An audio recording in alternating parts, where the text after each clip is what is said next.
Hello दोस्तों, हमारे channel Ayurvedic tips में आप सभी का स्वागत है। दोस्तों, आज मैं आपको दमा और खांसी होने पर उससे बचने के लिए कुछ आयुर्वेदिक टिप्स बताना चाहूँगा। तो आइए जानते हैं दमा और खांसी से बचने के लिए कुछ आयुर्वेदिक टिप्स के बारे में। सबसे पहले दोस्तों, दमा का दौरा दूर करने के लिए और कफ को निकालकर खांसी में आराम पहुंचाने के लिए कफ कर्तरी नामक योग बहुत ही गुणकारी है और इससे आपको बहुत ही लाभ मिलता है। दोस्तों, ये योग बाजार में बना बनाया मिल जाता है। इसकी 1.5 से 2 रति की मात्रा दिन में 3 बार पान में रखकर या फिर दोस्तों इसे शहद के साथ सेवन करने से चमत्कारी लाभ होता है। इसके सेवन से जो दमा का दौरा है वो तुरंत ही शांत हो जाता है।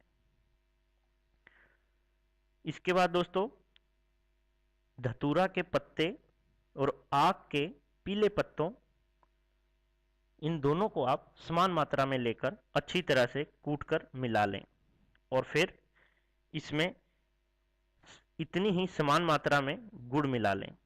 अब इन तीनों को अच्छी तरह से आप एक दूसरे के साथ मिला लीजिए और चने के बराबर की जो गोलियां हैं वो आप इससे बना लीजिए।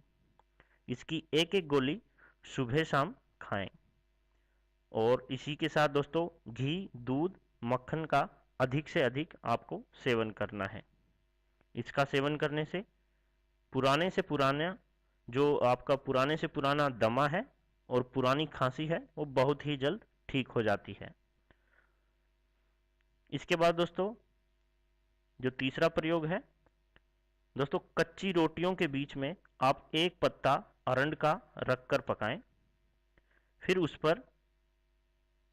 उस पत्ते को आप निकालकर थोड़ा पान में रखकर खाएं।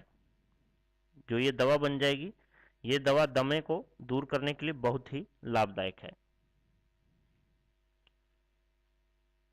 दोस्तों, अगर किसी कदर आपको गर्मी मालूम होती है या मतलब कि आप महसूस करते हो तो आपको दूध और घी इसका ज़्यादा सेवन करना है। इसके बाद दोस्तों हमारा जो आखिरी प्रयोग है वो है मुलट्ठी, अड़ूसा, अड़ूसा का पंचांग और छोटी कटेरी और बड़ी कटेरी, इसका काढ़ा बनाकर पिलाएं। इसके सेवन से कफ ढीला होकर बाहर निकल जाता है। इससे खांसी और दमा दोनों में ही दोस्तों बहुत ही जल्द आराम होता है। इससे बहुत ही ज़्यादा लाभ होता है।